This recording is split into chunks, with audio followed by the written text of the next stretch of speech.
हरियाणा की राजनीति इन दिनों कई बड़े मुद्दों को लेकर गरमाई हुई है।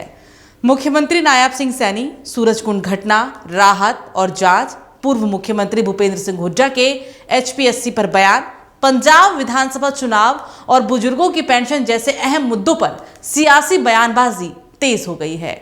सूरजकुंड में हाल ही में हुई घटना को लेकर मुख्यमंत्री नायब सिंह सैनी ने कड़ा रुख अपनाया है। मुख्यमंत्री ने कहा कि सरकार पीड़ितों को हर संभव राहत देगी और पूरे मामले की निष्पक्ष जांच कराई जाएगी। उन्होंने साफ कहा कि दोषियों को किसी भी हाल में बख्शा नहीं जाएगा। मुख्यमंत्री ने प्रशासन को निर्देश दिए कि पीड़ित परिवार को तुरंत सहायता दी जाए और जांच में किसी तरह की लापरवाही ना हो। इस बीच विपक्ष भी सरकार पर हमलावर है। पूर्व मुख्यमंत्री भूपेंद्र सिंह हुड्डा ने हरियाणा लोक सेवा आयोग यानी कि एचपीएससी को लेकर सरकार पर गंभीर सवाल खड़े किए हैं। हुड्डा ने आरोप लगाया कि भर्ती प्रक्रियाओं में पारदर्शिता की कमी है और युवाओं के भविष्य के साथ खिलवाड़ किया जा रहा है।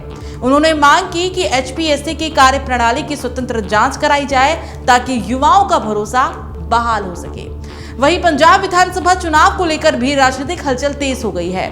हरियाणा और पंजाब की राजनीति एक दूसरे से जुड़ी हुई है और दोनों राज्यों के चुनावी मुद्दों का असर क्षेत्रीय राजनीति पर साफ देखा जा रहा है।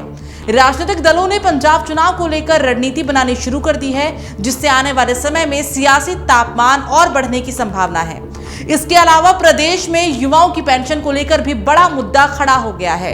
कई इलाकों से ये शिकायतें सामने आ रही है कि बुजुर्गों की पेंशन समय पर नहीं मिल रही है या कुछ लोगों की पेंशन बिना स्पष्ट कारण के रोक दी गई है। इस पर सीएम सैनी ने अधिकारियों को निर्देश दिए हैं कि पात्र लाभार्थियों को समय पर पेंशन मिले और किसी भी तरह की गड़बड़ी की जांच की जाए। सरकार का कहना है कि बुजुर्गों की पेंशन एक संवेदनशील मुद्दा है और इसमें किसी भी तरह की लापरवाही बर्दाश्त नहीं की जाएगी। वहीं विपक्ष का आरोप है कि सरकार की नीतियों के कारण आम जनता, खासकर बुजुर्ग वर्ग को परेशानी का सामना करना पड़ रहा है। कुल मिलाकर सूरजकुंड घटना, एचपीएससी विवाद, पंजाब चुनाव और बुजुर्गों की पेंशन जैसे मुद्दों ने हरियाणा की राजनीति को एक बार फिर से गरमा दिया है। आने वाले दिनों में इन मुद्दों पर सियासी टकराव और तेज होने की पूरी संभावना है। चलिए बात करेंगे पंजाब की। पंजाब के मुख्यमंत्री भगवंत मान की प्रस्तावित यूरोप यात्रा अचानक से रद्द कर दी गई। जानकारी के मुताबिक केंद्र सरकार की ओर से राजनीतिक क्लियरेंस नहीं मिलने के कारण यह दौरा रद्द किया गया।